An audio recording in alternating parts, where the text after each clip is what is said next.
es más dulce que la miel, y tu misericordia es nueva cada día. Es por eso que te alabo, es por eso que te sirvo, es por eso que te doy todo mi amor. Es por eso que te alabo, es por eso que te sirvo, es por eso que te doy todo mi amor. Tu amor por mí es más dulce que la miel, y tu misericordia es nueva cada día. Tu amor por mí es más dulce que la miel, y tu misericordia es nueva cada día. Es por eso que te alabo, es por eso que te sirvo, y es por eso que te doy todo mi amor. Es por eso que te alabo, es por eso que te sirvo, es por eso que te doy todo mi amor.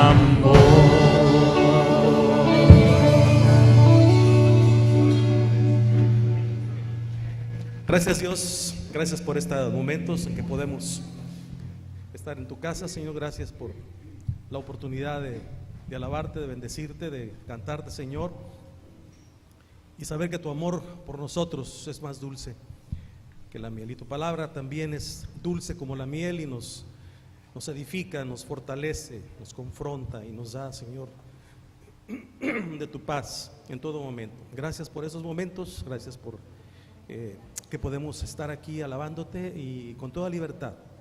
Pero, Señor, sabemos que hay lugares donde hay oposición, y por ello pongo en tus manos a todos aquellos hermanos, aquellos misioneros que están en este tiempo padeciendo persecución.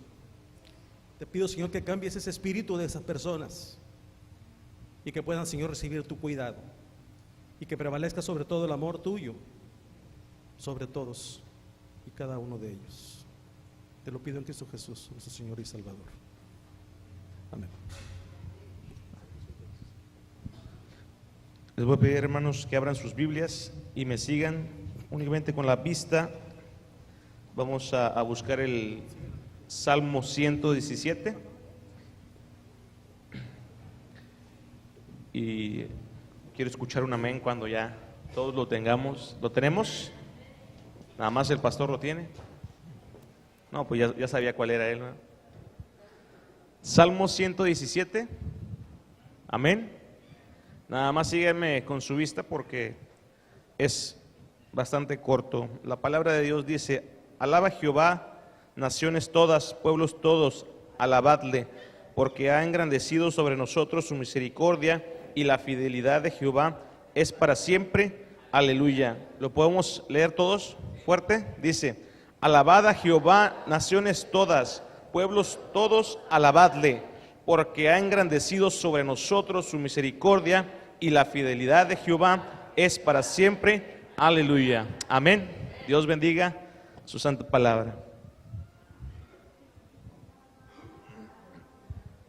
Damos gracias al Señor por su palabra de esta mañana, y quiero pedirle a todos los pequeñitos que pasen aquí al frente. Es la hora de los pequeños, y antes de orar por ellos, miren, ellos vienen bien contentos, hermanos. ¿Ya los vieron? Bien contentos. Así deberíamos de venir todos, bien contentos, a darle la gloria y la honra al Señor. Amén.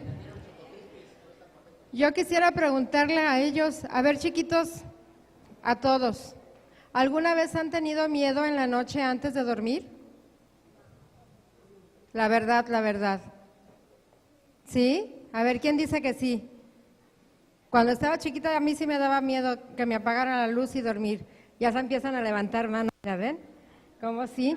Bueno, perdóname. El día de hoy la iglesia les va a dar un versículo que van a tener que repetir todas las noches antes de dormir para que se nos quite el miedo. ¿Sí saben para qué es este versículo?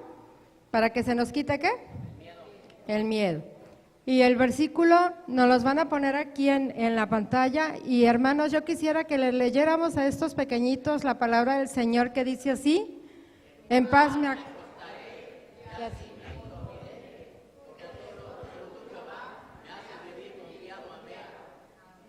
¿Qué es? ¿Qué es? Salmo 4:8. A ver, ¿quién se sabía ese salmo? ¿Quién ya lo había escuchado? Bueno, ese es el que vamos a repetir constantemente y vamos a tratar de estarle dando a los pequeños la palabra del Señor para que ellos puedan defenderse día con día. Amén. Vamos a pedirles que los papás lo tomen, que no se les olvide el Salmo 4:8 para dormir todas las noches. Antes de que ellos se duerman, al llevarlos a la cama, repetirles este salmo y orar por ellos. Amén. Vamos a orar para que ellos vayan a sus clases y vamos a cerrar nuestros ojitos, vamos a inclinar nuestro rostro y vamos a orar. Señor y Padre, gracias te damos en esta mañana por la oportunidad que tú nos das de estar aquí, de poder darte gracias, Señor, por estos pequeños. Gracias, Dios, por esa alegría con la que ellos vienen a darte a ti gloria y honra. Queremos poner a sus maestras en tus manos, que tú les des sabiduría, que tú les des palabra, des paciencia, Señor, y que ellos puedan tener mente y corazón abierto para poder aprender de tu palabra y ponerla en práctica durante sus vidas, Señor. Que ellos recuerden que están en tus manos y que tú siempre estarás con ellos, porque te lo pedimos todo en el nombre de tu Hijo Cristo Jesús. Amén.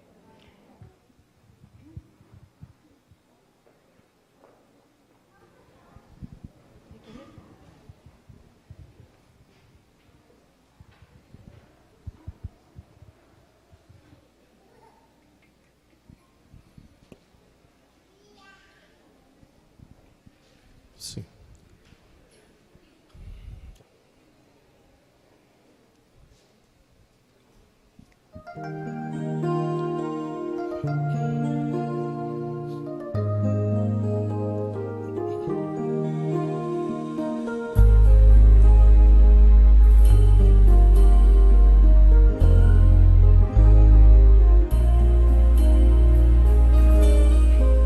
Yo quiero siempre vivir junto a ti, de tu mano hasta el fin, siempre estar a tu lado.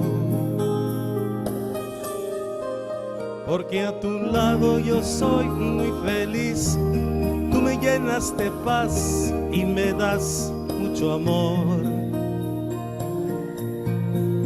Quiero ser tuyo, sí, para siempre. Quiero ser bueno y agradarte. Y si en la lucha yo siento caer, tú me das tu poder para que pueda vencer.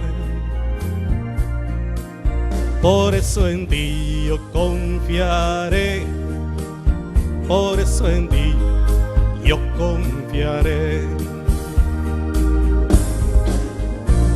Te amo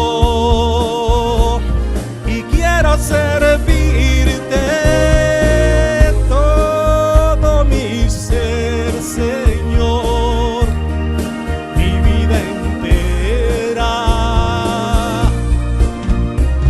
por siempre tu nombre quiero alabar.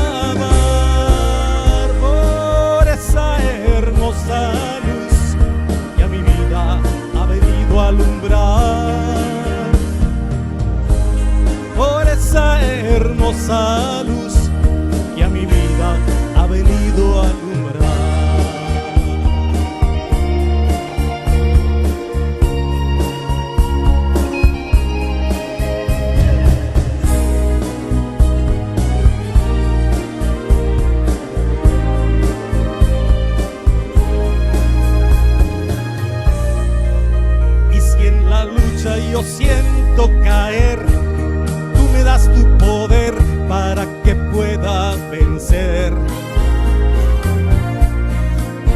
Por eso en ti yo confiaré, por eso en ti yo confiaré. Te amo y quiero servirte todo mi ser, Señor, mi vida entera. Por siempre tu nombre quiero alabar, por esa hermosa luz que a mi vida ha venido a alumbrar, por esa hermosa luz que a mi vida ha venido a alumbrar.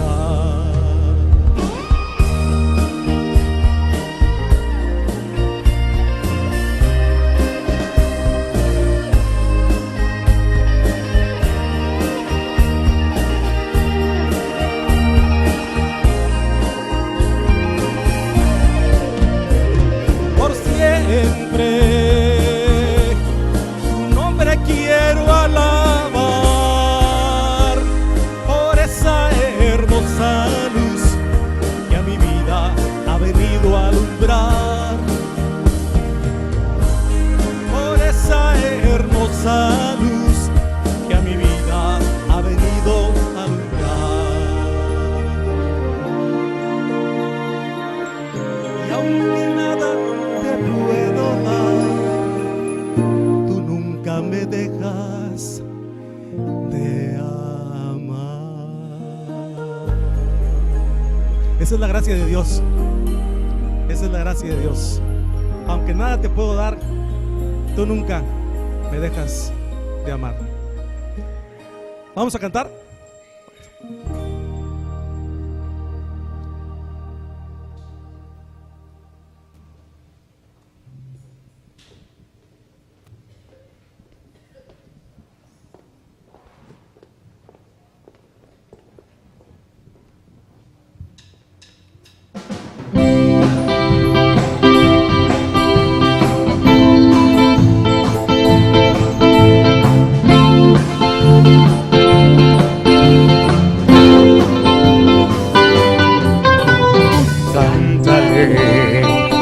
Al Señor siempre cantaré, porque Él es el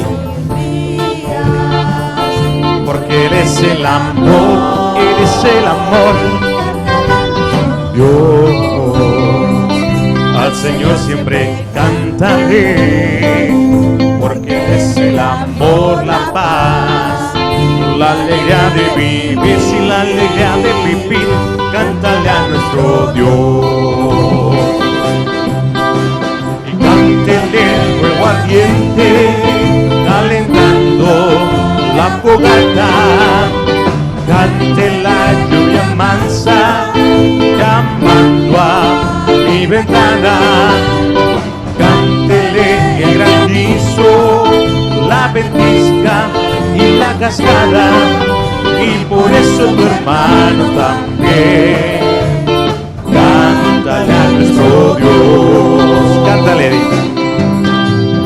cántale, al Señor siempre cántale, aunque llores o rías, porque Él es el amor, Él es el amor. Cántale a nuestro Dios, al Señor siempre cántale, porque Él es el amor, la paz y la alegría de vivir, sin la alegría de vivir, cántale a nuestro Dios. Cántele el fuego ardiente, calentando la fogata. Cántele lluvia mansa, llamando a mi ventana. Y cántele el granizo, la ventisca y la cascada, y por eso tu hermano también canta cántale a nuestro Dios. Y por eso tu hermano también, cántale a nuestro Dios.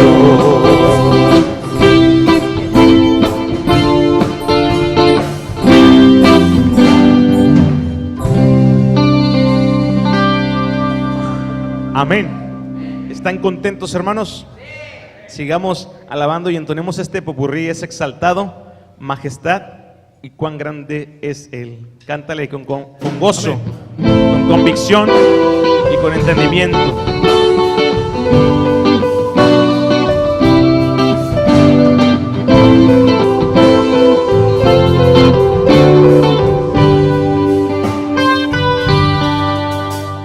Es exaltado en lo alto, exaltado es el Rey.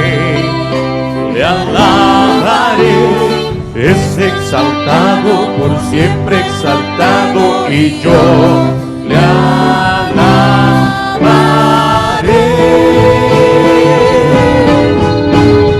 El Señor por siempre reinará. Su creación en él se gozará. Es exaltado en lo alto, exaltado es el Rey.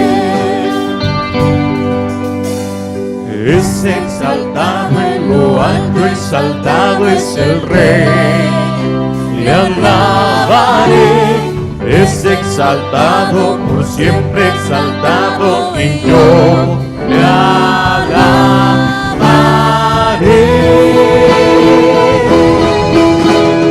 El Señor por siempre reinará. Su creación en él se gozará. Y es exaltado en lo alto, exaltado es el Rey. Es exaltado en lo alto, exaltado es el Rey. Majestad, te adoro, majestad. Tuya, Cristo, toda gloria, alabanza y honor.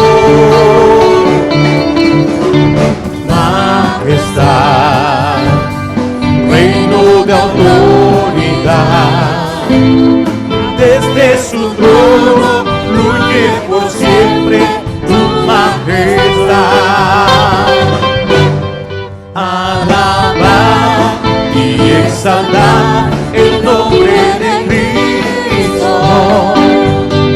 Magnificar y glorificar a Cristo el Rey.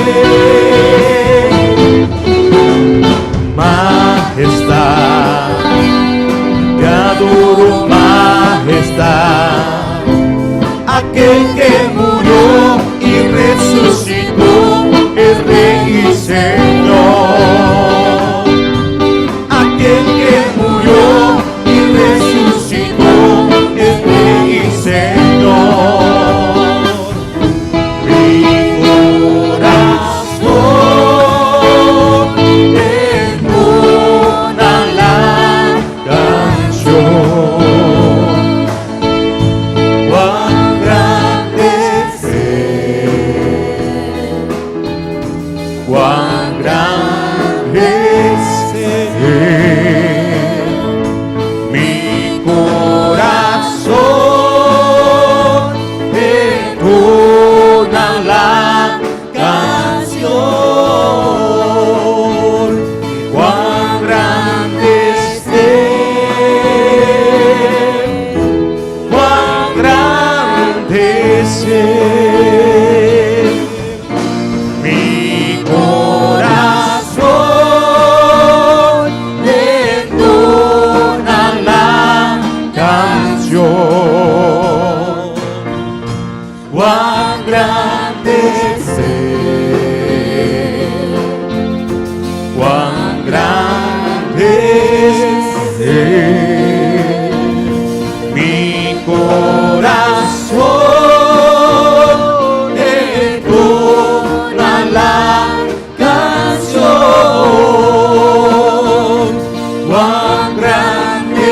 Él,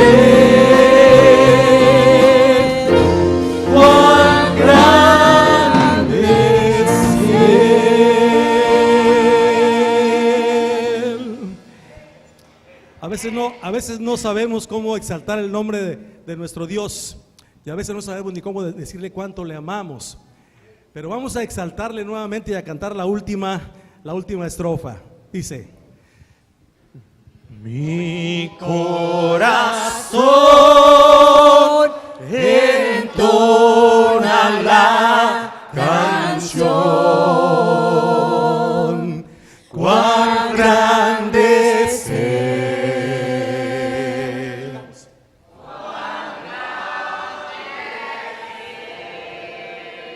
fuerte.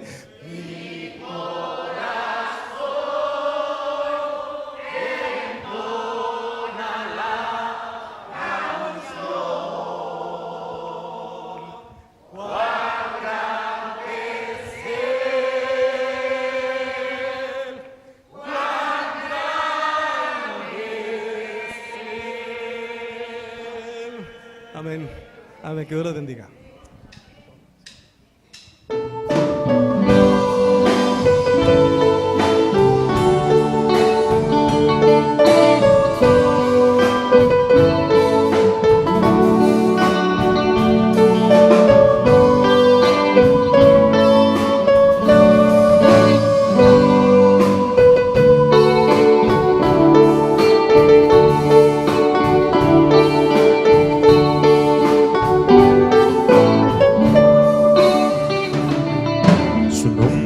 Exaltado en toda la tierra, su nombre es grande en el cielo. Su nombre es exaltado en toda la tierra, la gloria y honra, alabanza a nuestro Dios. No hay otro como el nombre de Cristo, no hay otro como el nombre del Señor, no hay otro como el nombre de Jesús. Él es digno de gloria, es digno de honra y digno de todo el poder.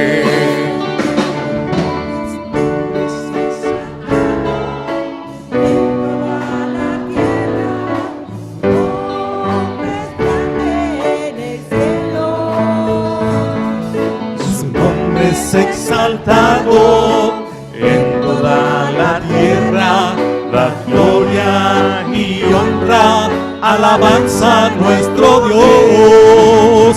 No hay otro como el nombre de Cristo, no hay otro como el nombre del Señor, no hay otro como el nombre de Jesús. Él es digno de gloria, Él es digno de honra y digno de todo el poder. No hay otro como el nombre de Cristo, no hay otro como el nombre del Señor, no hay otro como el nombre de Jesús. Es digno de gloria, es digno de honra y digno de todo el poder. Amén. ¿Pueden tomar su lugar, hermanos?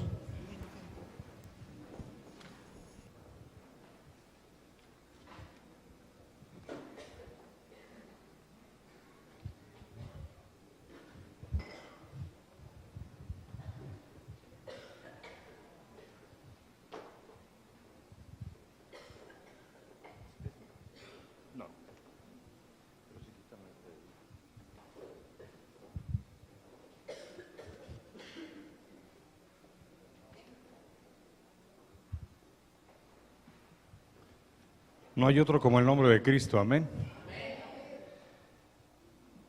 Hermanos, hoy quisiera pedirles un favor. Hoy que algunos de nosotros tenemos la garganta aguardientosa, que hay circunstancias respiratorias, bronquiales y demás, yo quisiera que hoy pasáramos un momento a solas con Dios, que pasáramos un momento de refrigerio espiritual, que hoy quizás por una vez más en mucho tiempo pudiéramos olvidarnos de la carga que traemos, pudiéramos olvidarnos de lo que nos acelera en nuestro diario vivir, pudieras olvidarte del reloj en esta mañana. Pero yo quiero compartir contigo algo que Dios ha puesto en mi corazón desde el año pasado. Quiero compartir contigo, como cada domingo, mi corazón pastoral, y preguntarte en esa inquietud pastoral, ¿qué lugar ocupas tú en el proyecto de Dios para tu vida? Pero antes de ir a ese momento, y voy a pedir, por favor, que todos los celulares sean apagados en esta hora, a menos que alguien tenga algún familiar gravemente enfermo.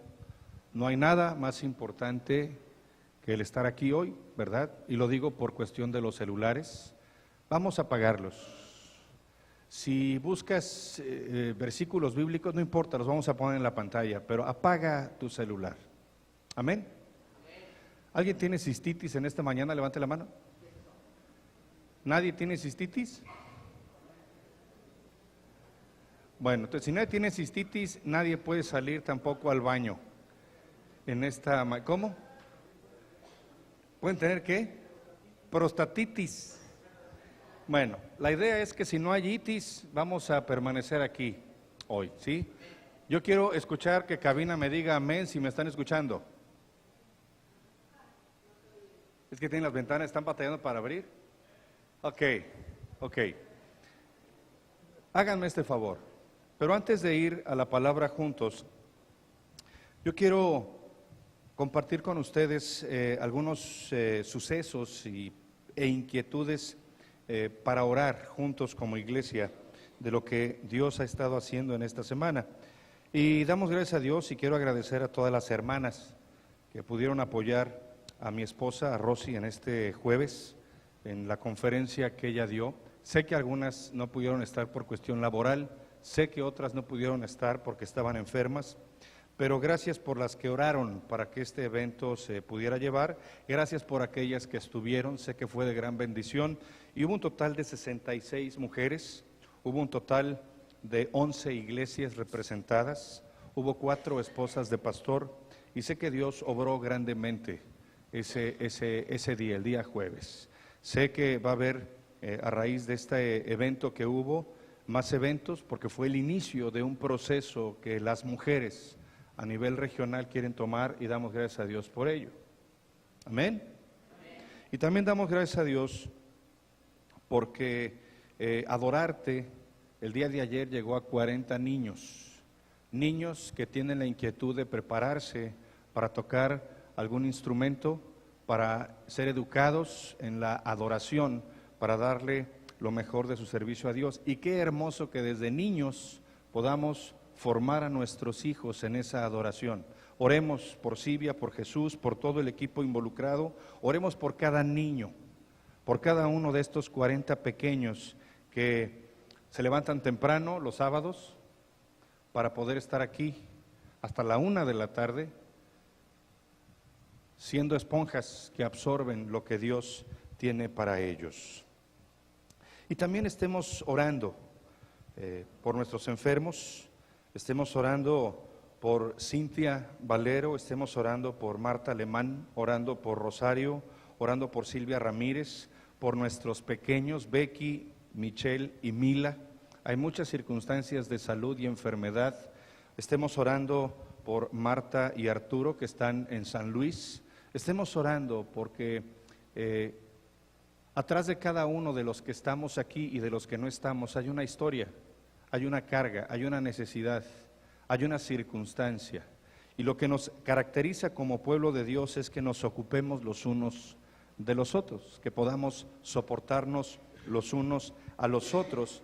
y poder entender que todo lo que ocurre cumple un propósito de Dios, pero nuestra responsabilidad es orar. Oremos de una manera especial por nuestros misioneros, de una manera particular por nuestro hermano Osvaldo, que es hermano de Goyita,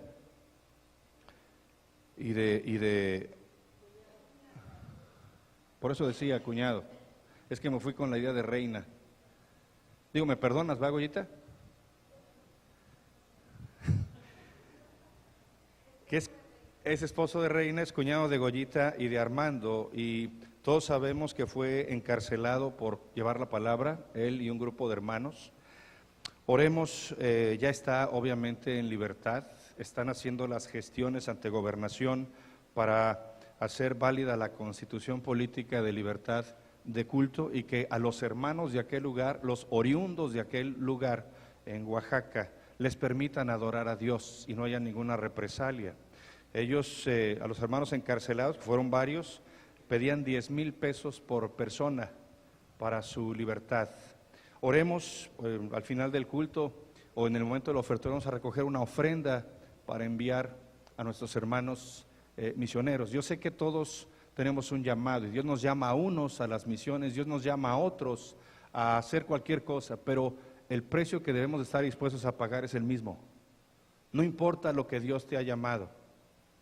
Y debemos enfocarnos en lo que realmente Dios nos ha llamado a hacer, que tiene mucho que ver con la adoración y con el ser realmente un adorador. Oremos por nuestros hermanos de Chiapas, por los tzotziles, que fue quemada una iglesia evangélica.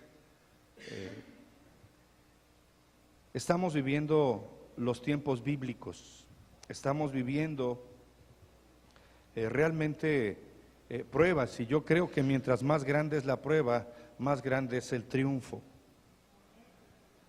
Pero tenemos que estar juntos en oración.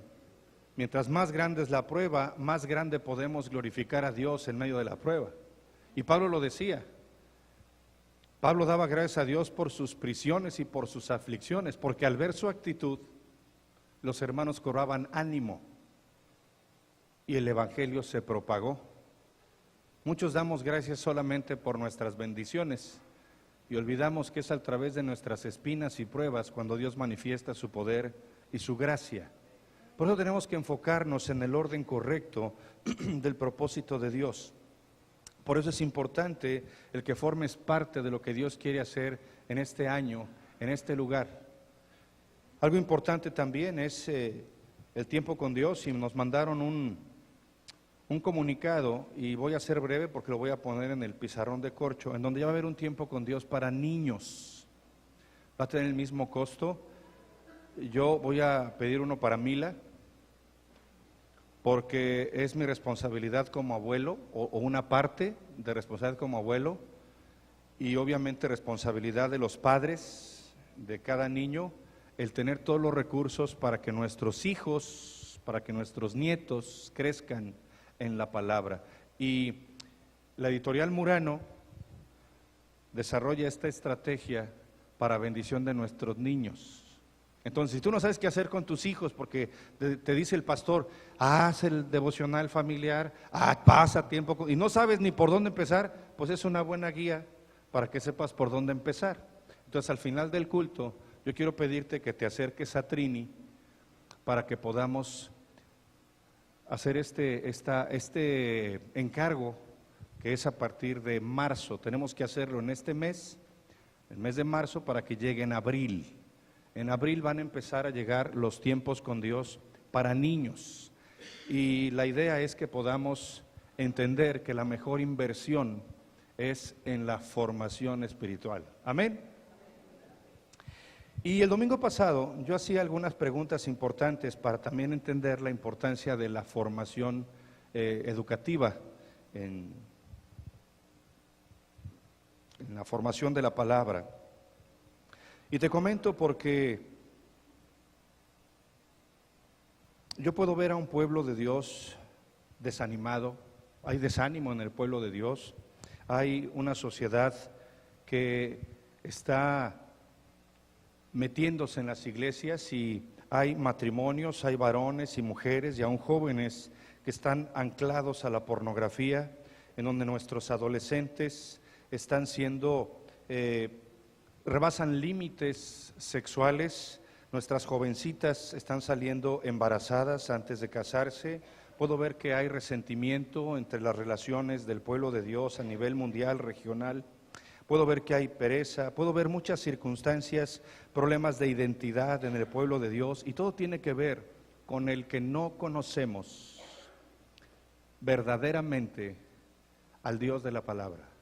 Podemos citar versículos, podemos saber más o menos en qué está cada circunstancia de la Escritura, pero servir a Dios, formar parte del pueblo de Dios es un privilegio.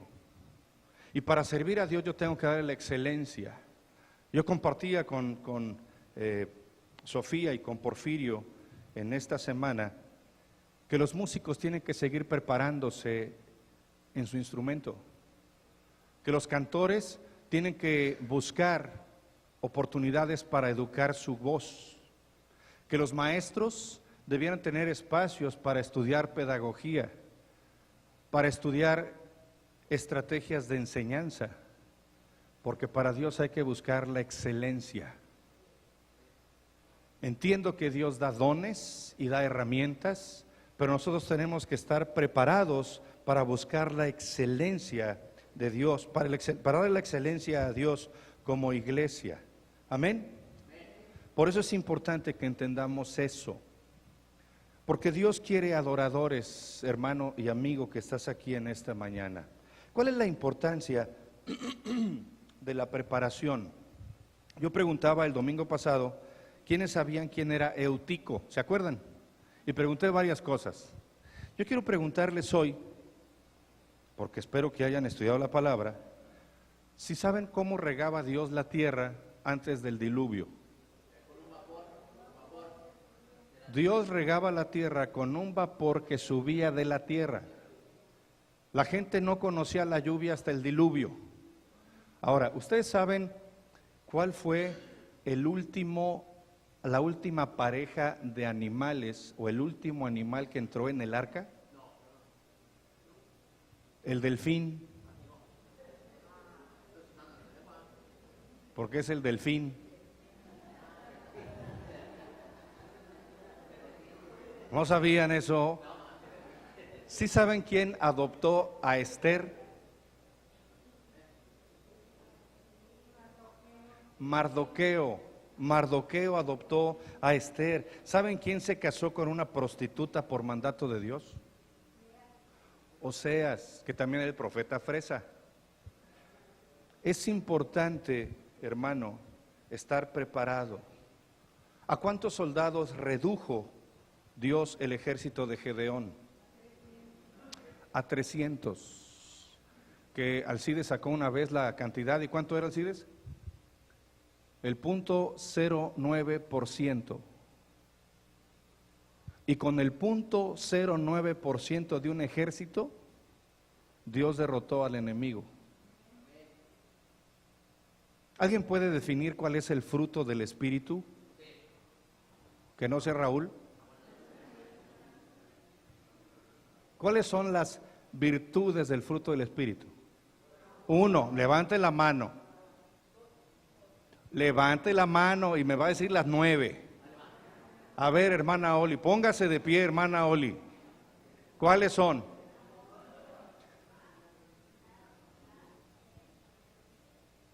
Le faltó 1. Paciencia, ¿sí? Ok. Es importante, entendamos esto, las familias, los matrimonios, los trabajos se fragmentan y se truncan por falta de conocimiento en la palabra. Entiéndelo. Todos invertimos en muchas cosas porque queremos invertir en aquello que puede darnos prosperidad, estabilidad y éxito, felicidad. La mejor inversión que puedes hacer para eso es invertir tu tiempo en la preparación. Mira, parte de la formación de la iglesia contempla, y lo hemos dicho, el Instituto Bíblico, que a partir de marzo vamos a estudiar libro por libro. Los grupos pequeños, que a partir de marzo, creo que es marzo, si no Alcides ya me regañará al final del culto, pero no ahorita, vamos a ver fundamentos. ¿Por qué es importante estudiar fundamentos? Porque es lo que es el cimiento de tu vida. Ahora déjame decirte que esos fundamentos son necesarios porque con un buen fundamento crecemos saludablemente y tenemos estabilidad. Todos los problemas que vienen a tu vida y a mi vida, todos los problemas de nuestras relaciones vienen por razonamientos cerrados, vienen porque nuestras expectativas no están satisfechas, porque no conocemos el fundamento. Un buen fundamento es el sustento para una familia saludable, porque edificamos sobre la roca con sabiduría, edificamos nuestra casa con sabiduría. Por eso necesitamos un buen fundamento. El buen fundamento es el punto de partida del liderazgo, porque nadie puede llevar a nadie más allá de lo que nosotros hemos recorrido. Si tú no has crecido lo suficiente, no puedes influir a nadie sino hasta donde tú has crecido. Por eso reproducimos lo que somos. Un buen fundamento es la base de nuestro premio eterno en el cielo, porque déjame decirte que tu obra y mi obra va a ser probada por Dios. Si no tenemos un fundamento, ¿qué vamos a probar? ¿O qué se nos va a probar? Y tenemos que entender que la verdad de Dios es el único cimiento, el único fundamento que va a permanecer. Dice la palabra, ¿no? Lo único que permanece para siempre es el fundamento, la palabra, la verdad de Dios. Ahora, ¿sabes cuántos fundamentos tenemos como pueblo cristiano?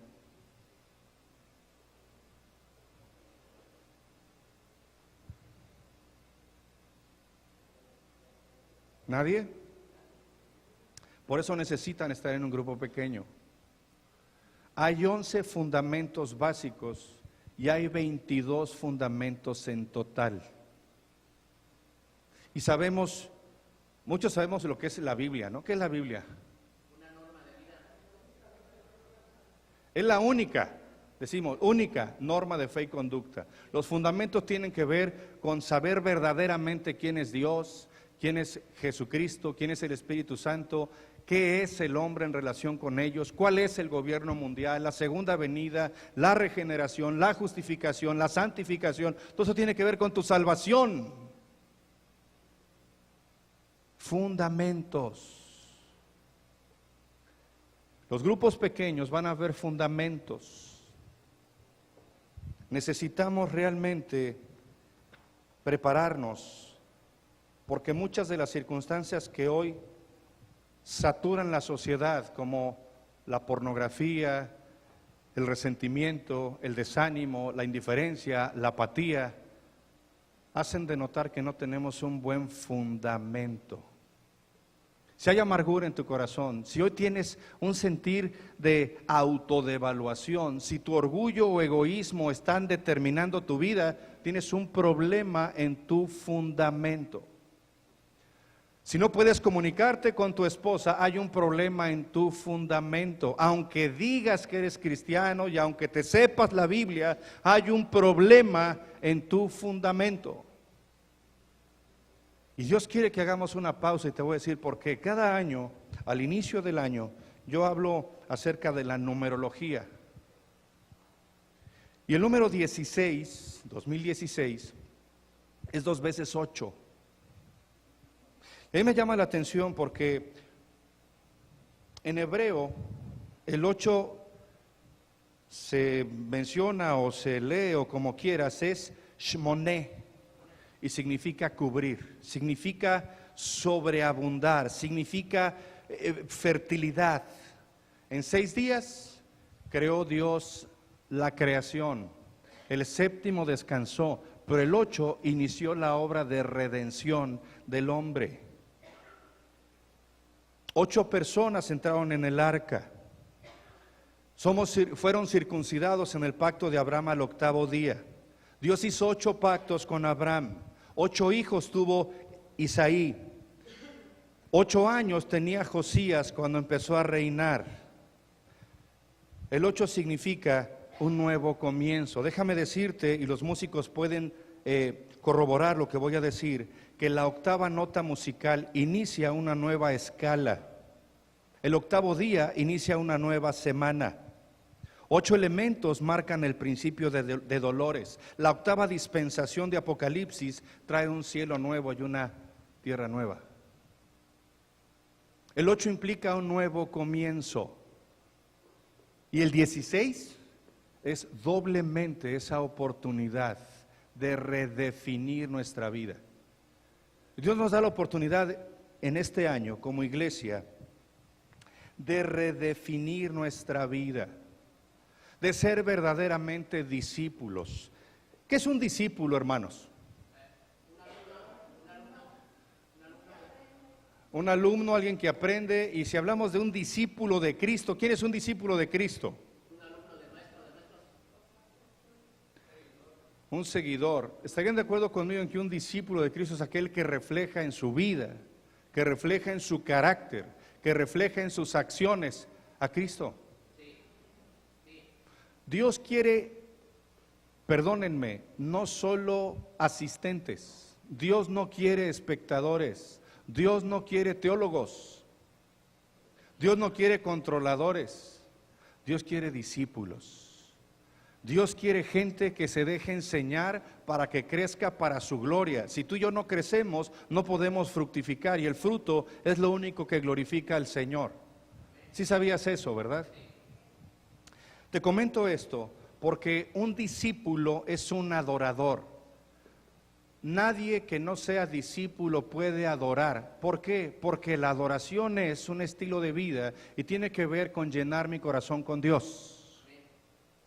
Nadie que no haya tenido un verdadero encuentro con Dios puede adorar. La adoración no está sujeta al templo. Tú adoras a Dios en el cómo hablas con tu esposa, en el cómo educas a tus hijos. Tú adoras a Dios en la relación con tu novio o novia. Tú adoras a Dios en tus prioridades. Tú adoras a Dios en lo que ves en internet. Tú adoras a Dios en los comentarios que pones en el Face o en el Twitter o donde sea. La adoración es un estilo de vida. La adoración se ve en tus relaciones, en tus amistades, en si restauras, sanas y creces. Todo eso es adoración. Y Dios busca un tipo específico de adoradores. ¿Qué tipo específico busca Dios? Y lo decimos muy padre, ¿no? Déjame decirte que Dios busca simplemente adoradores genuinos. Yo tengo un problema, y se lo dije en alguna ocasión a mi padre espiritual, a mi mentor, a mi maestro, a mi pastor, el pastor Homero. Y él, cuando estábamos en el seminario, y yo sé que en algunos discipulados, que algunos o muchos de nosotros hemos tomado, hay una enseñanza, y tengo que reconocer, yo batallo mucho con esa enseñanza, porque dice que hay 3 tipos de hombres o 3 tipos de personas. Abel Ramos puede corroborar lo que voy a decir. Puede estar en desacuerdo conmigo, pero puede corroborar lo que voy a decir. Y estos estudios dicen que las 3 tipos de personas se nombran como el hombre natural, el cristiano carnal y el cristiano espiritual. ¿Estás de acuerdo conmigo, Abel? Gracias, Abel. Pero yo batallo con el bendito cristiano carnal. Les voy a explicar por qué. ¿Qué es el hombre natural? Eso lo vamos a ver en la escuela de ministerios, porque en la escuela de ministerios vamos a ver Biblia, eclesiología y cultura, que es lo que menciona la Escritura. Pero bueno, ¿qué es un hombre natural? Un hombre natural es una persona que no ha tenido un encuentro personal con Jesucristo. Todos aquellos que no tienen a Jesucristo como Señor y Salvador son hombres naturales. Son creación de Dios, no son hijos de Dios. ¿Cuál sería la definición de un cristiano carnal? De un cristiano chuletón. que tiene un pie en el mundo y otro en la iglesia. No. Un Raúl. Ok, miren. Un cristiano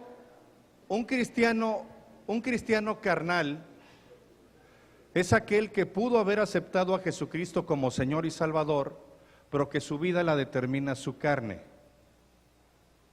Su vida la determina su voluntad. Su vida la determinan sus necesidades, sus prioridades, sus percepciones, y busca sus placeres, su éxito o no, sin tomar en cuenta a Dios y a su palabra. Ese es un cristiano carnal. Mi conflicto es porque para mí es ese tipo de personas, y entiendo que hay procesos, pero si llevas 1000 años y sigues siendo un cristiano carnal, para mí los cristianos carnales eternos no son cristianos. Es una percepción de José Manuel Antón, y pueden estar en desacuerdo conmigo. Porque Dios busca adoradores en la carne y en verdad. ¿Sí busca así adoradores? ¿Sí? ¿En la carne y en verdad? Entonces un cristiano carnal, si no deja de ser carnal y se vuelve espiritual, no puede ser adorador. Y un cristiano espiritual es aquel que es imperfecto. Cae por sus emociones, por sus percepciones, pero lo reconoce porque el Espíritu Santo lo redarguye y crece, madura y busca glorificar a Dios. Voy a pedirles, por favor, que no se distraigan, y vuelvo a hacer mi comentario: apaguen sus celulares. No necesitan buscar citas ni corroborar lo que estoy diciendo. Después les voy a dar una copia del sermón si quieren. Pero no se distraigan, por favor. Y si alguien ve que junto a ustedes está alguien viendo el celular, con toda la autoridad que Dios les da, no le den codazos, pero díganle: apaga tu celular, porque es una falta de respeto. Por favor. Cuando nosotros hablamos de cristianos espirituales, cuando hablamos de adorar, que es el estilo de vida del creyente, yo quiero que sepas que hay obstáculos para adorar, que hay cosas en tu vida y en mi vida que nos impiden adorar. Y lo primero que hay es algo que se llama voluntad propia. ¿Sabes qué es eso? Es tu yo y mi yo. La voluntad propia es mi yo en todas las manifestaciones. No escucho a nadie, no oigo a nadie, porque solo lo que yo siento, lo que yo percibo, lo que yo veo, es lo que dicta mi vida. Es cuando mi yo se entromete en la presencia de Dios, cuando mi yo se entromete en la voluntad de Dios. Otro obstáculo es la mundanalidad. Y la mundanalidad son todas aquellas cosas en las que se excluye a Dios. Pueden ser personas, lugares, actividades o cosas. Si le quitan a Dios el primer lugar, eso es mundanalidad. Si para mí es más importante mi esposa que Dios, eso es mundanalidad. Amo a mi esposa, pero para mí Dios está por encima de mi esposa. Y si tengo una buena relación con Dios, voy a tener una buena relación con mi esposa. Así que los que no tienen una buena relación con su esposa o esposo, cuidado. Luego viene otro obstáculo para adorar, que es un espíritu de crítica. Y déjame decirte que el espíritu de crítica es fatal en la adoración, porque es ocupar nuestro enfoque con los demás, no con Dios. Con lo que hacen los demás, con lo que dicen los demás, cómo se visten los demás, cómo se ríen los demás, todo con los demás. Y déjame decirte que ese espíritu de crítica echa a perder toda nuestra vida. Luego viene otro obstáculo, que es la pereza. Y la pereza es el fracaso del creyente en usar los medios que Dios le ha proporcionado para crecer en mi ser y en mi hacer. No voy a la oración, no formo parte de un grupo pequeño, no voy al instituto, no voy a la escuela de ministerios, pero tampoco tengo mi devocional porque llego muy cansado, porque estoy saturado. La pereza. No sirvo en la iglesia, no conozco mis dones porque no he invertido tiempo. Luego viene la impaciencia. La impaciencia es el fracaso del creyente en esperar a Dios y en Dios. Todo lo queremos rápido y de microondas, ¿no? Yo extraño los frijoles de olla con manteca y con guauzontle. Ahora todos son de caja o de lata. O por ejemplo, ya hay enchiladas de microondas. Ya todo es de microondas. Si queremos todo rápido y bien. La impaciencia, el fracaso en esperar a Dios y en Dios. Luego tenemos un espíritu sectario. Déjame decirte que ese espíritu sectario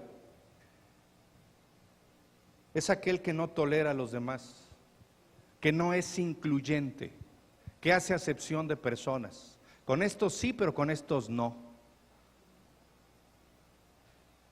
Otro obstáculo para adorar es el formalismo, y es reemplazar la sencillez bíblica y la libertad del espíritu por el cumplimiento de formas, estructuras, tradiciones y reglas impuestas por el hombre que obstaculizan el fluir del Espíritu de Dios. Luego viene el rencor. El rencor es la esterilidad del alma. Es el veneno que carcome nuestra alma porque genera amargura. Y la amargura genera aislamiento.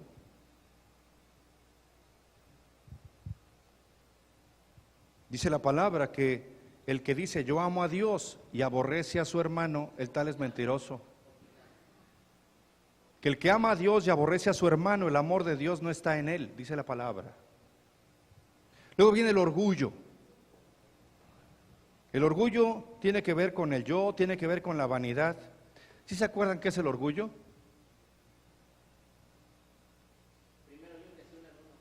El orgullo es ese pequeño argentino que todos llevamos dentro.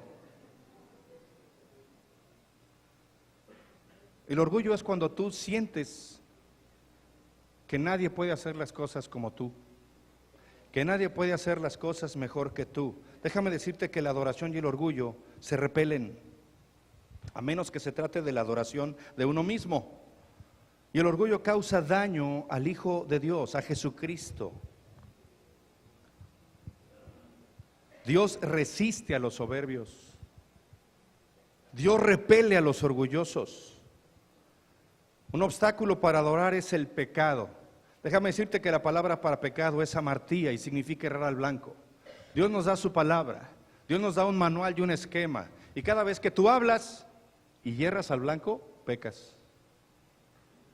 Cada vez que haces algo y hierras al blanco, pecas. Por eso aún el que sabe lo que es bueno y no lo hace, peca. Eso impide la adoración. El juicio, la queja, el chisme, la murmuración, la indiferencia. La indiferencia es tibieza espiritual. Dice la palabra que a los tibios, guacalonga, Dios los vomita, ¿no?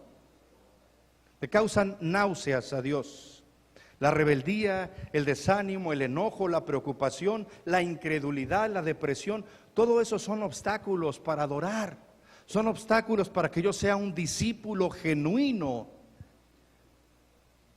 Todos esos son obstáculos para que mis fundamentos no puedan llevarme a ese crecimiento. El domingo pasado hablamos de cómo debiéramos pedirle a Dios que abriera nuestros ojos. Por eso Dios busca adoradores, no religiosos, no conocedores de la palabra. Dios busca conocedores de su persona. Y en Éxodo 14, y voy a pedirles que lo tengamos abierto ahí, Éxodo 14, describe quizás uno de los momentos más increíbles en la historia de Israel. Déjame decirte que Éxodo 14 habla de cómo los israelitas acababan de salir de Egipto.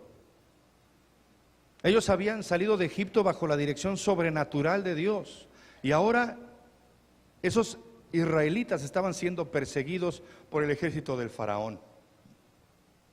Narra todo el capítulo que los israelitas habían sido conducidos a un valle que estaba rodeado por ambos lados de montañas enormes, y frente a ellos había un mar impenetrable. Ellos obviamente en ese momento todavía no lo sabían. Pero ese pueblo, el pueblo de Israel, estaba a punto de experimentar la noche más tormentosa, más angustiante, más oscura de toda su vida, de toda su alma. Ellos se enfrentaron una noche agonizante de pánico, de desesperación, que los probaría a sí mismos y probaría sus límites. La mayoría de nosotros sabe qué ocurrió en el Mar Rojo y sabe cómo Dios libró milagrosamente a su pueblo. ¿Cómo lo hizo? Dividiendo el mar, ¿no? Sin embargo, este pasaje tiene todo que ver en cómo Dios convierte a su pueblo, a un pueblo temeroso, a un pueblo juicioso, a un pueblo quejumbroso, a un pueblo esclavo, en un pueblo de adoradores. Déjame decirte, sin temor a equivocarme, que ningún capítulo en la Biblia demuestra esto, esa transformación, esa transición como este. Déjame decirte que los adoradores no son hechos en los avivamientos. Que por cierto, ¿qué es un avivamiento?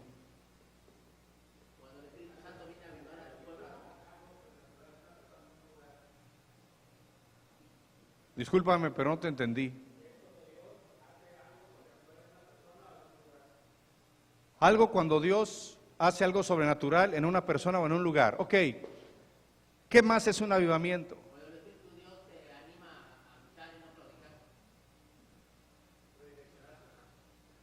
Redireccionarse. Déjame decírtelo de una manera muy sencilla. Un avivamiento es un renacer a la obediencia a Dios. Cuando tú eres obediente a Dios, Dios te usa para hacer cosas sobrenaturales. Cuando eres obediente, Dios redirecciona tu vida. Y todo lo que haces glorifica el nombre de Dios porque es un reflejo de su gloria.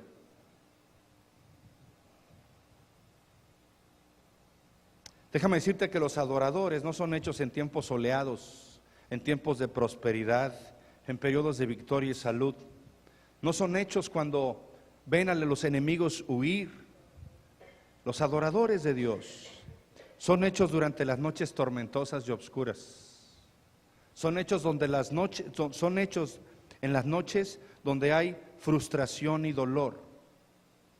Y el cómo respondemos a esas tormentas determina el tipo de adoradores que somos, determina el tipo de discípulos que somos, determina si somos cristianos carnales o cristianos espirituales, determina qué tanto conocemos de Dios y a Dios.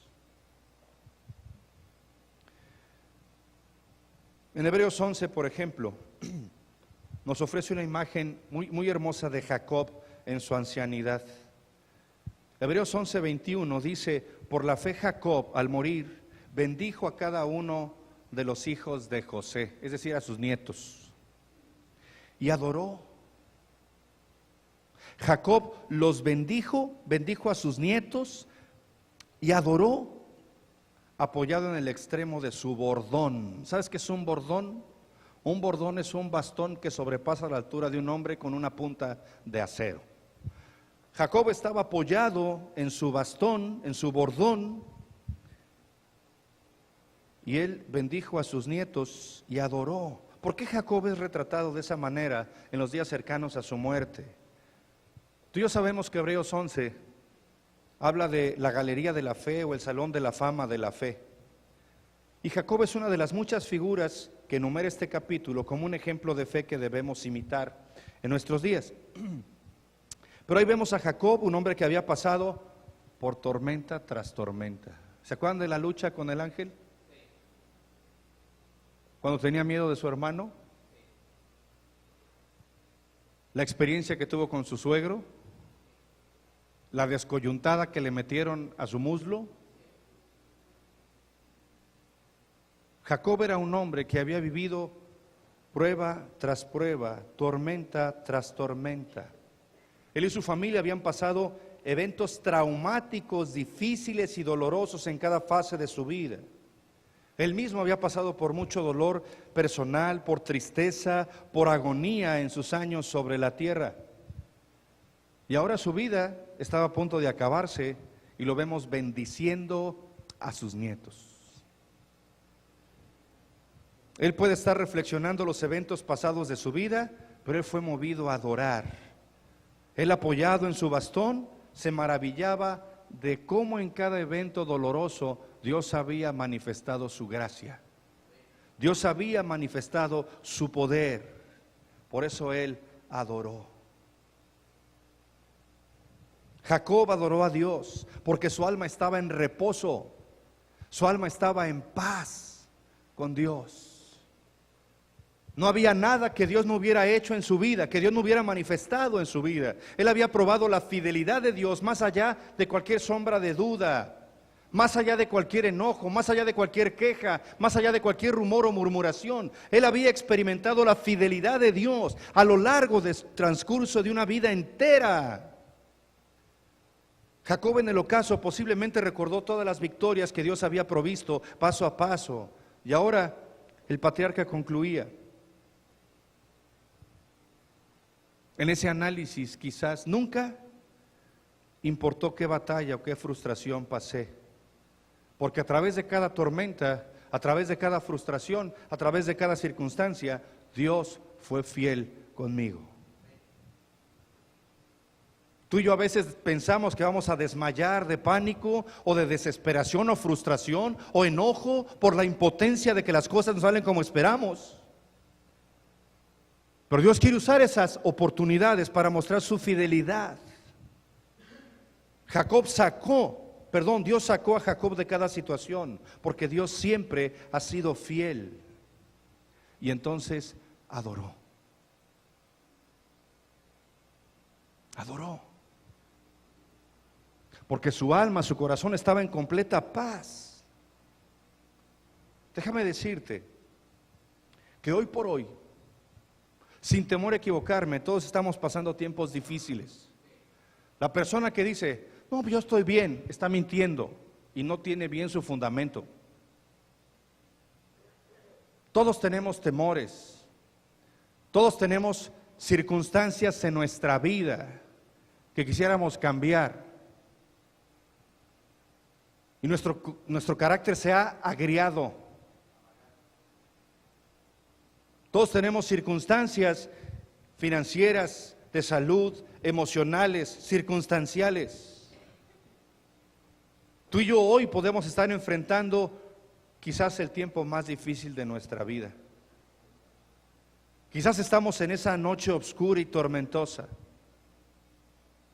Quizás quisieras que tu esposa se involucrara más, te apoyara más, o tu esposo tomara su lugar como varón, o que tus hijos realmente pudieran contemplar a Dios, o quisieras que Dios concediera la petición de tu corazón, pudiera concederte un hijo, pudiera concederte una pareja,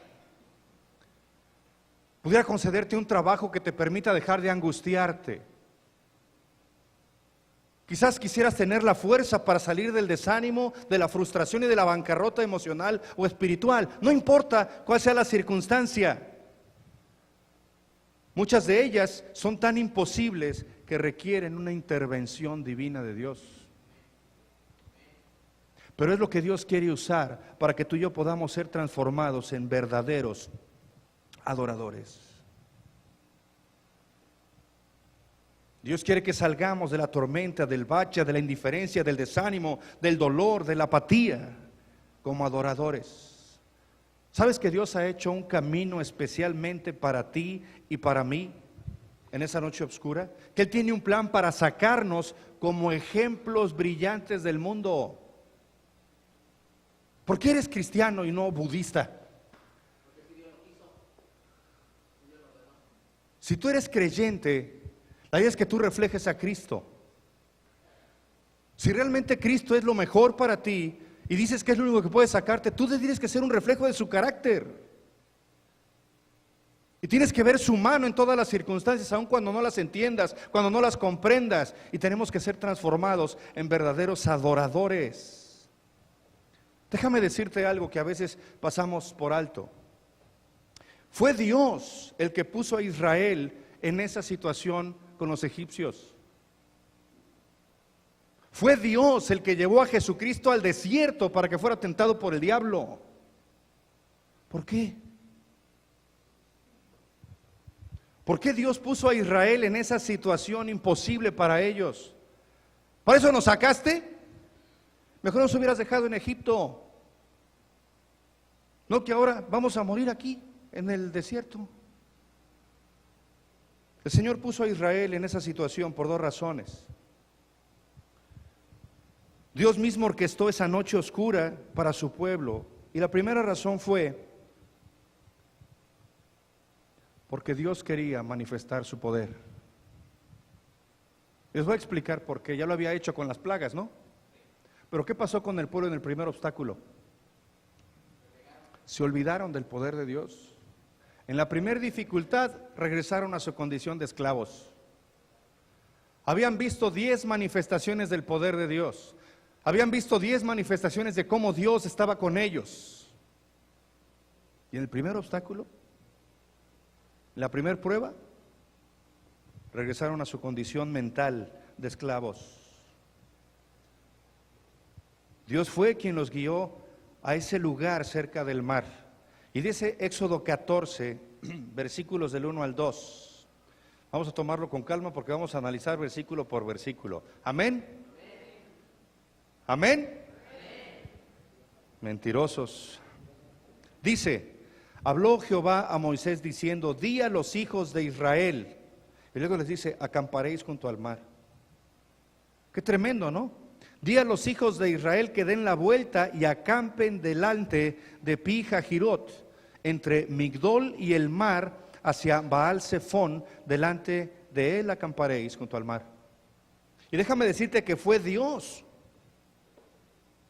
el que endureció el corazón del faraón para que los persiguiera. Fíjate el versículo 4. Y yo endureceré el corazón de faraón para que los siga. ¿Por qué? ¿Cuál es el propósito? Que el faraón viera que Dios es quien dice ser. Y Dios permite que como iglesia estemos pasando por circunstancias difíciles, que tú como familia o como persona, porque Dios quiere manifestar su gloria en todos los que te rodean. Quiere mostrar su fidelidad en tu corazón, en mi corazón. ¿Por qué Dios hace esto? Mira, primero el Señor dijo, seré glorificado en el faraón y en todo su ejército, y sabrán los egipcios que yo soy Jehová. Y la segunda razón es porque Dios deseaba que su pueblo entrara al próximo viaje como adoradores. Déjame decirte algo y lo repito con todo mi amor pastoral, y te amo, pero Dios no quiere espectadores. Dios quiere adoradores.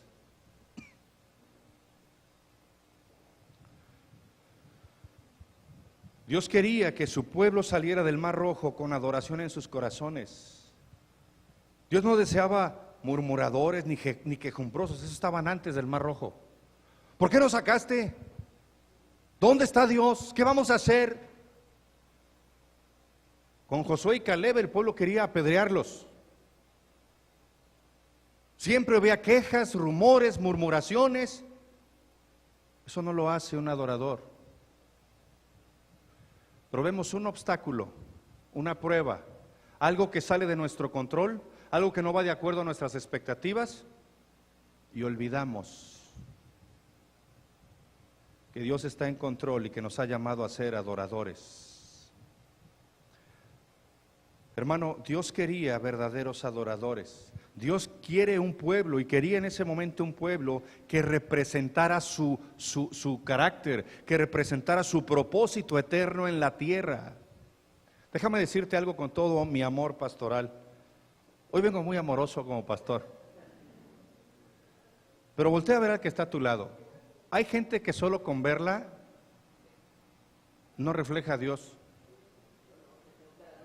Que solo la escuchas y no te recuerda a Dios. Que la hueles Déjame decirte algo. Dios quiere adoradores.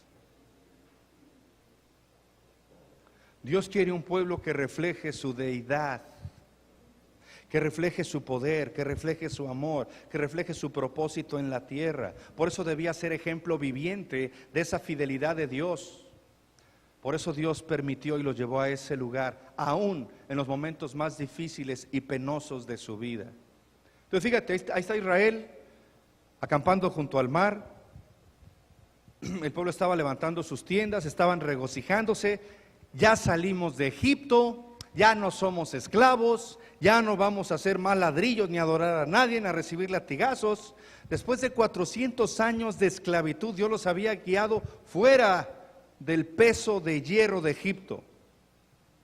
Ahora ellos estaban disfrutando el primer sabor de libertad. Ellos estaban llenos de esperanza, estaban cantando, gritando, no más azotes, no más persecución, al fin somos libres. Y de repente dice Dios, voy a endurecer el corazón del faraón para que te persiga.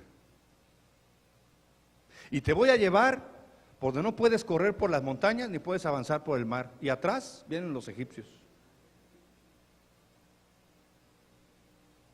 Yo no sé tú, pero a veces la vida nos acorrala.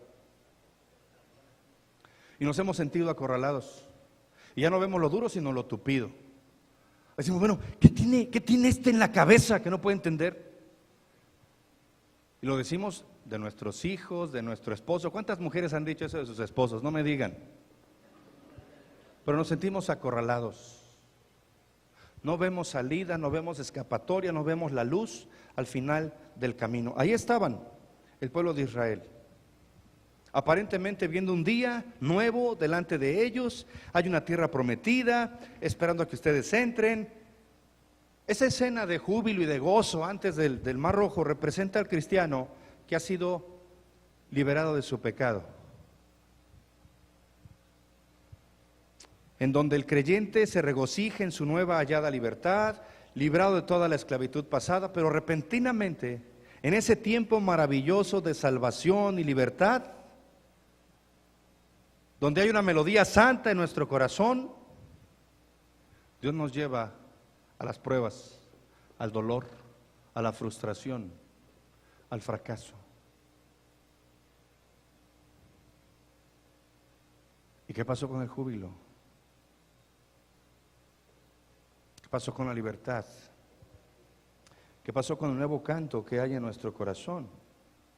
¿Qué pasó con las promesas de Dios?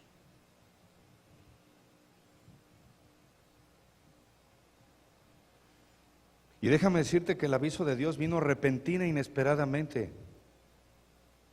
Los egipcios ya están aquí. Y el ejército del faraón estaba tronando hacia ellos. Los líderes de Israel corrieron a la ribera. No había barcos, no había chalanas. Ellos veían la polvareda que se levantaba por los carros del faraón. Cientos de jinetes a caballos acercándose. Qué tremendo espectáculo. E hizo estallar toda la esperanza del campamento. Fíjate lo que pasó en el versículo 10. Y cuando Faraón se hubo acercado, los hijos de Israel alzaron sus ojos, y aquí que los egipcios venían tras ellos. Por lo que los hijos de Israel confiaron en Dios en gran manera y clamaron a Dios. Amén. ¿No están leyendo la palabra, hermanos?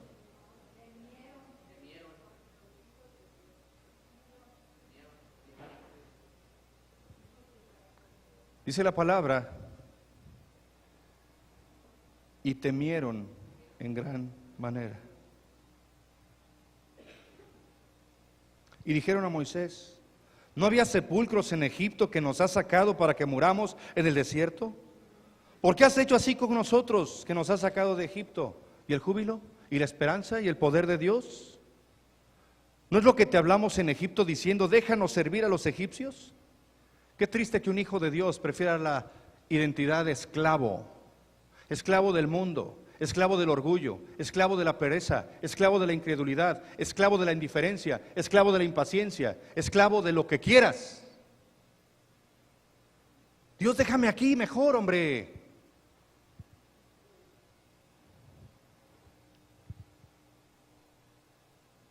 Y Moisés dijo al pueblo, no temáis, estad firmes. Tú y yo no podemos estar firmes si no hay un buen fundamento. Y ved la salvación que Jehová hará hoy con vosotros, porque los egipcios que hoy habéis visto, nunca más para siempre los veréis. Jehová peleará por vosotros y vosotros estaréis tranquilos. Tú y yo decimos amén, pero imagínate los egipcios. Son puras palabras, Moisés. El mar está ahí, las montañas acá, atrás estos cuates. Y entonces Dios estaba preparando esa noche. Déjame decirte algo.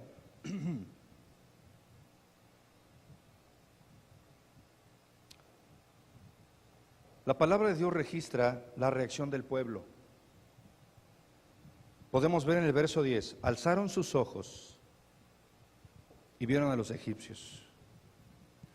El ver a los egipcios representan todo lo que quiere apartarte de lo que Dios tiene para ti. Y dice el pueblo de Israel, dice la palabra, que el pueblo de Israel al ver a los egipcios tuvieron temor. El pueblo de Dios estaba enfocando su atención en los egipcios, estaba enfocando su atención en la situación aterradora que estaba viviendo, estaba enfocando su atención en la desesperanza, estaba enfocando su atención en cualquier obstáculo para adorar. Y decían, estamos atrapados, vamos a morir, no tenemos esperanza. Tradúcelo como quieras, las cosas no van a cambiar, no quiero hacer esto, no quiero escuchar, me vale lo que me digan. Ponle la frase que quieras, también esa.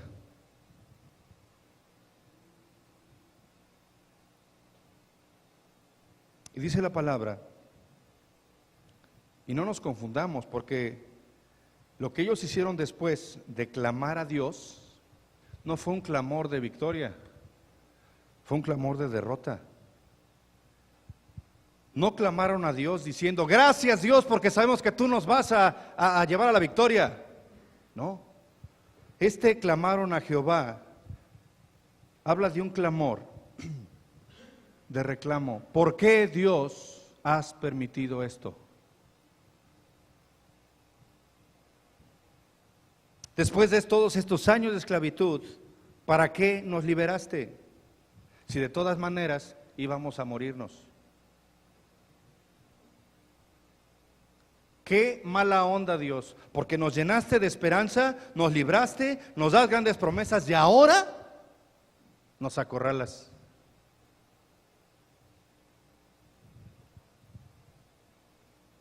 Muchos de nosotros, sin duda alguna, nos hemos sentido así más de una vez. Y eso genera amargura en nuestra vida. Y decimos, ¿qué hice yo para merecer esto? ¿Por qué me tratan así? Y empezamos a reaccionar. Y decimos, Dios, decidí amarte, he hecho mi mejor esfuerzo para seguir tu palabra y servirte, y todo lo que veo es dolor, dolor y dolor. Y entonces en medio de esa prueba, Dios envía a Israel un mensaje contundente de 3 puntos. Dios ordena a Israel hacer 3 cosas en medio de la prueba, en medio de la circunstancia. Y les dice primero, no teman. Después les dice, estén firmes. Y después les dice, vean la salvación de Dios. Pero déjame decirte algo, si tú no tienes un buen fundamento, si eres solo espectador, si realmente no entras a esa transformación del Espíritu de Dios en tu vida, no puedes estar firme. Y no importa cuánta Biblia sepas, hermano, Cuando venga la prueba, vas a sucumbir. Y no vas a poder ver lo que Dios quiere hacer en tu vida. Dios le estaba diciendo, voy a pelear por ti. Solamente manténganse quietos. Pongan todo en mis manos. Yo quiero hacer una obra sobrenatural, tú la vas a ver. Yo quiero que el faraón vea quién soy. Tú pon las cosas en mis manos. Todo está bajo mi control. No tengan pánico.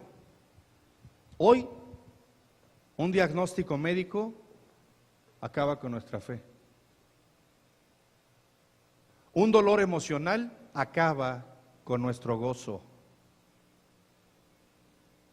Una frustración mengua nuestra identidad. Y Dios dice, calma,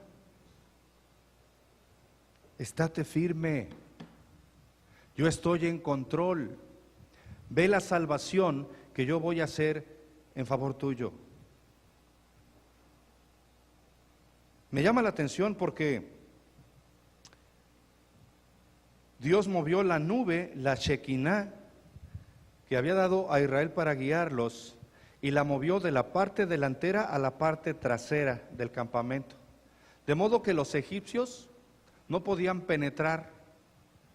Y sí, a lo mejor gritaban, nos vamos a matar, ahorita que los alcancemos. ¿Y qué? El diablo lo único que puede hacerte es rugir. Pero perro que ladra. Déjame decirte algo que menciona el versículo 20. E iba entre el campamento de los egipcios y el campamento de Israel. Estamos hablando de la nube. Y era nube y tinieblas para aquellos, y alumbraba a Israel de noche, y en toda aquella noche nunca se acercaron los unos a otros. Si lees todo el capítulo vas a ver lo que estoy compartiendo. A mí me llama la atención porque dice la palabra que toda esa circunstancia, el momento más difícil fue en la noche. Imagínate toda la noche escuchando a los egipcios, etcétera, etcétera, pero dice la palabra que nunca se acercaron los unos a los otros. Déjame decirte algo, amigo y hermano que estás aquí. Si tú y yo somos hijos de Dios, comprados por la sangre de Cristo, Dios envía a su ángel a acampar entre nosotros y tu prueba. ¿Entiende eso? Dios guarda a sus hijos y se pone entre tú y tu prueba, entre tú y tu dolor, entre tú y tu fracaso, entre tú y tu frustración. No brinques esa circunstancia. Deja que Dios tome el control de las cosas. Aun cuando el ejército de Faraón estaba ahí, y aun cuando podían gritar, y aun cuando pudieron haber vociferado amenazas y muerte, Dios estaba con ellos y no tocaron el pelo de ningún israelita.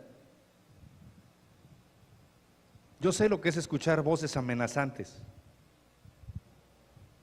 El enemigo martilla constantemente en nuestros oídos toda la noche, hablando de las cosas que suceden, de nuestras frustraciones, de nuestras derrotas, de nuestras quejas, de nuestro dolor. Posiblemente las tiendas de Israel se sacudieron, pero el ángel de Jehová estaba en guardia para protegerlos. Dios había hecho una promesa. Él les había prometido llevarlos a la tierra que fluía leche y miel, pero Dios quería que fueran transformados en verdaderos adoradores.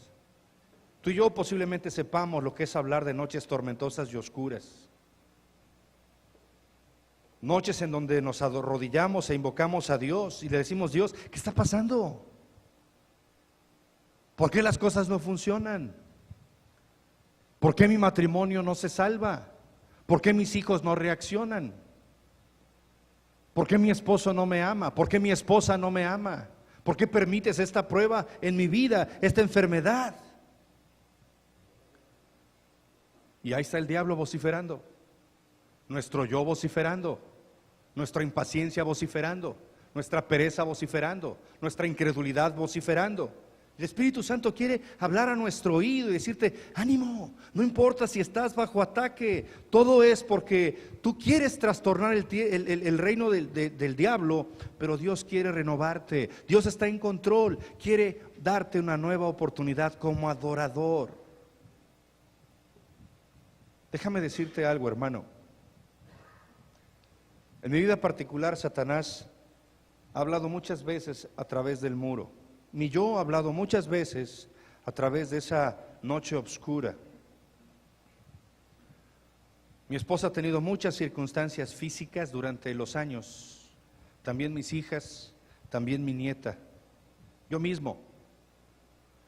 Pero yo he aprendido que Dios tiene un ángel entre nosotros y el enemigo, entre nosotros y la derrota, entre nosotros y la circunstancia. No importa la batalla, Dios tiene un plan para nosotros.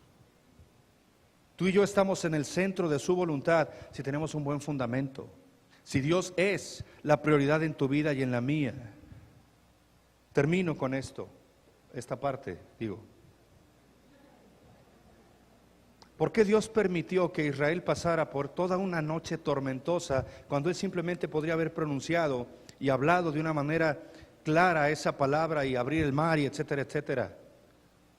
Dios estaba preparando, hermano, un pueblo de adoradores. Dios estaba preparando para que el pueblo viera que a través de la obediencia a la palabra de Dios, las cosas suceden.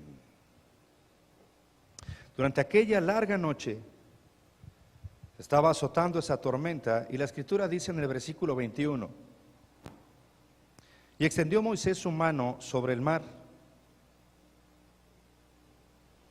e hizo Jehová que el mar se retirase por recio viento. O sea, ahí había una tormenta. Yo no sé cómo son los recios vientos en alta mar, Daniel. Hay una película que se llama La Tormenta Perfecta. Bueno, hagan de cuenta. Un recio viento oriental toda aquella noche. Imagínense la fuerza del viento que volvió el mar en seco. Y las aguas quedaron divididas. Ya no sabemos la historia, pero déjame decirte que la palabra para viento significa exhalación violenta. Dios exhaló su aliento y dividió ese mar. El viento de Dios era tan poderoso que partió al mar en dos, levantando columnas de agua. A mí me llama la atención cuando el pueblo de Israel iba pasando por el mar. Primero se veían acorralados, ¿no? Luego imagínate que vas pasando y ves un tiburón ahí, ¿no? O una medusa ahí. Y van pasando y dicen, Señor, digo, ya sé que divide el mar, pero ¿sí nos va a dar chance de pasar? ¿Le corro o no le corro? Señor, sí dividiste el mar, pero ¿sí será que nos acompañes hasta el otro lado del río? Dios ha comprado a Eliacim a precio de sangre. Y todavía preguntamos, Señor, a pesar de todo, ¿todavía nos vas a dar la victoria? Hermanos, Dios quiere adoradores. Esos israelitas fueron testigos de un glorioso espectáculo. Pudieron vencer todas las circunstancias y Dios los transformó en oradores cuando terminaron de cruzar el Mar Rojo. Esa imagen de la Shekinah que menciona que los alumbró y todo, es la imagen de la palabra de Dios. Dios anhela que permanezcamos en su palabra, que seamos transformados. Y Él usa quizás el camino más tormentoso para sacarnos de la tormenta y transformarnos en adoradores. Fue ahí en la tierra seca, en medio del Mar Rojo, cuando Dios formó a su pueblo en un pueblo de adoración. El pueblo entero vio la maravilla que Dios había hecho a través de la tormenta. Los egipcios estaban atrás vociferando lo que quieras, las montañas, pero Dios abrió un camino nuevo donde no lo había. Ese es nuestro Dios.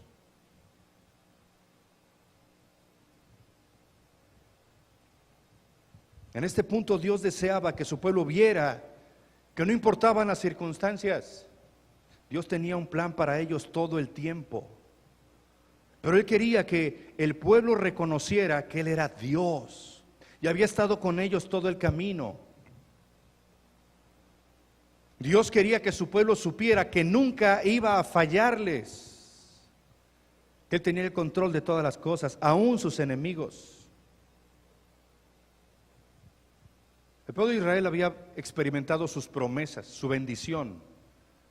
Ahora estaban experimentando la presencia de Dios en medio de la lucha.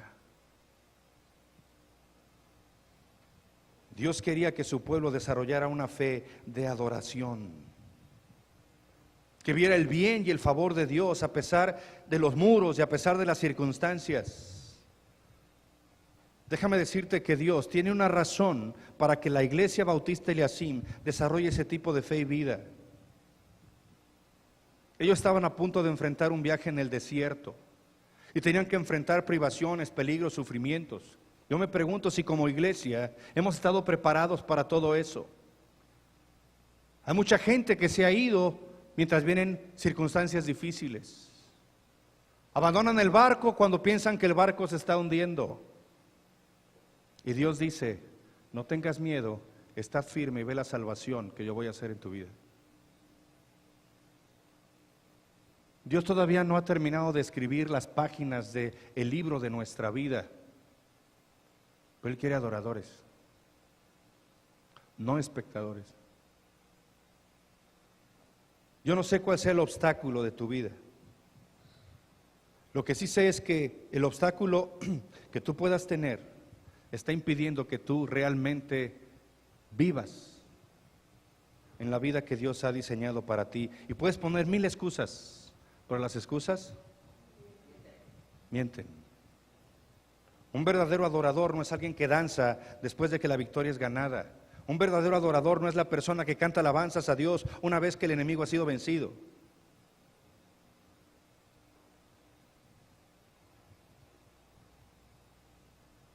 El pueblo de Israel cuando gritó y fueron liberados de la esclavitud, no eran adoradores, eran gritadores. Y superficiales además. Un verdadero adorador, hermano y amigo que estás aquí, es aquel que ha aprendido a confiar en Dios en la tormenta. Es aquel que ha aprendido a confiar en Dios en la frustración y en el dolor, en las expectativas no satisfechas. Un verdadero adorador es aquel que ha aprendido a confiar en Dios en la enfermedad, en un matrimonio fragmentado, en las amistades rotas. Un verdadero adorador es aquel que no mengua en su estilo de vida. Y su alma está en pleno reposo como la de Jacob. Porque su alma está cimentada en la confianza, en la fidelidad de Dios y es inamovible. No tiene temor del futuro porque no tiene temor de morir.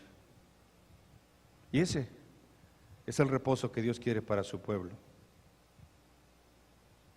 Una confianza como la que Pablo decía, vivo o muerto, soy del Señor.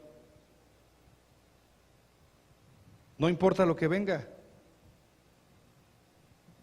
no importa lo que viva, yo estoy firme, sin miedo y convencido de que Dios ha de abrir un camino donde no hay y me lleve a la salvación. Yo no sé cuál es el obstáculo de tu vida. Sé que hay mucha pereza.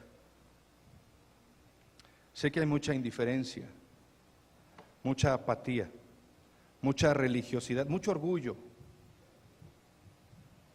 Pero también sé que Dios nos da hoy la oportunidad de un nuevo comienzo. Dios quiere que crezcas, que seas un reflejo de su imagen, que puedas disfrutar la plenitud de vida que Dios tiene para ti. Pero no hay cabida para orgullo, ni para desánimos, ni para contiendas, ni para resentimientos, ni para ningún obstáculo que impida que nuestra identidad refleje a Jesucristo. Inclina tu rostro y vamos a orar.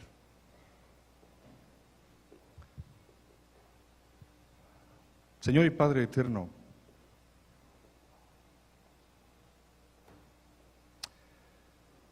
damos gracias, Dios, en esta hora porque en la antesala del fin de este segundo mes del año y todavía en el comienzo del primer trimestre de este año, tú nos das la oportunidad de hacer una pausa y entender que has preparado, Dios, un cúmulo de bendición para tu pueblo. Que tu amor se ha manifestado a través de esa cruz y de esa sangre. Que tu palabra nos da esa seguridad, identidad, fortaleza, poder, fe.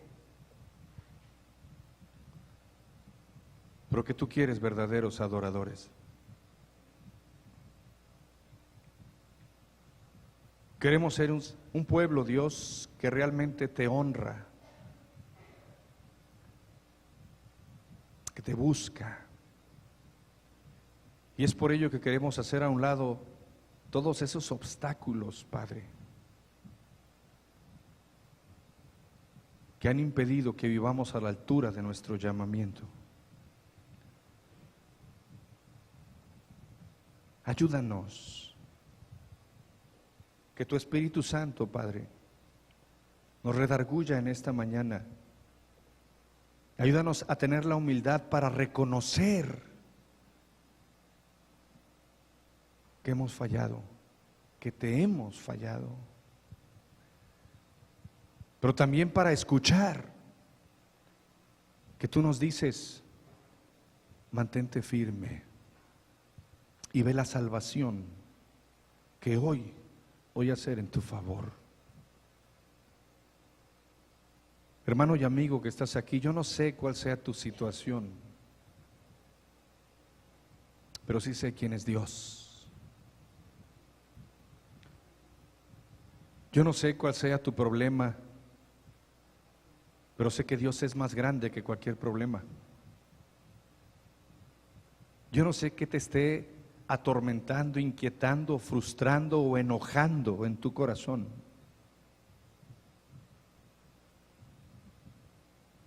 Pero sí sé que hoy Dios nos da la oportunidad de un nuevo comienzo, pero que no va a permitir que sigamos igual. Y quiero que oremos juntos. Por eso quiero invitarte a despojarte de ese obstáculo.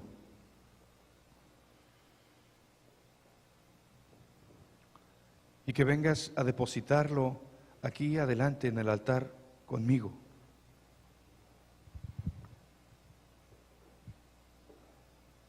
Que si quieres despojarte de aquello que estorba y comprometerte a vivir a la altura de lo que Dios demanda de su pueblo, si quieres soltar esa crítica, esa queja, esa murmuración, si no has querido formar parte de un grupo pequeño, si la pereza te inunda de modo que no estás donde debes estar en tiempo y forma, yo te invito a que vengas y le entregues a Dios tu obstáculo. Dios quiere bendecirte. Hermano, a veces yo lucho porque pateamos la bendición de Dios, pretendiendo que estamos bien, que no necesitamos ajustar nuestras vidas. Ve la vida de tus hijos, ve la relación de tu matrimonio, ve la salud o no de tus relaciones. Determina qué es lo que está estorbando, y ven y dáselo a Dios en esta hora. Lo más triste es que seguimos luchando con Dios. Y Dios nos da la oportunidad hoy de ser verdaderos adoradores. Si tienes algo contra alguien, debes estar aquí. Si has murmurado de algo de alguien en esta semana, debes estar aquí. Si has hablado de la iglesia, del liderazgo, del pastor, debes estar aquí, soltando ese obstáculo. Dios quiere darnos un renuevo, iglesia. Dios quiere darnos esa nueva oportunidad y ese nuevo comienzo. No seamos como aquel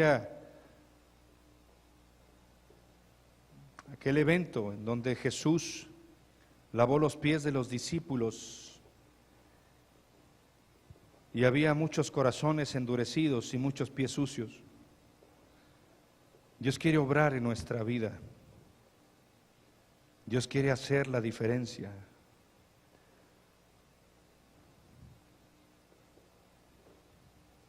Y debemos iniciar muriendo a nuestro yo.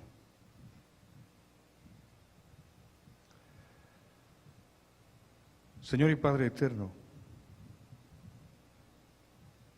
tómanos. Tú nos conoces a cada uno de nosotros, Padre. Tú sabes lo que hay en nuestros corazones.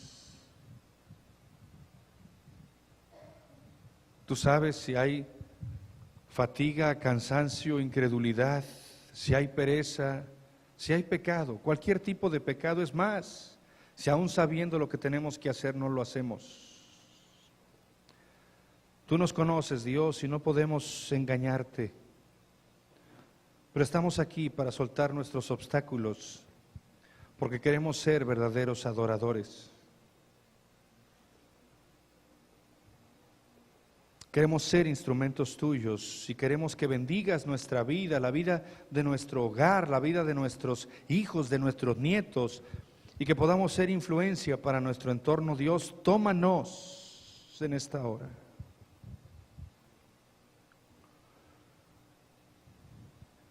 Y que tu Espíritu Santo siga fortaleciéndonos y guiándonos a toda verdad.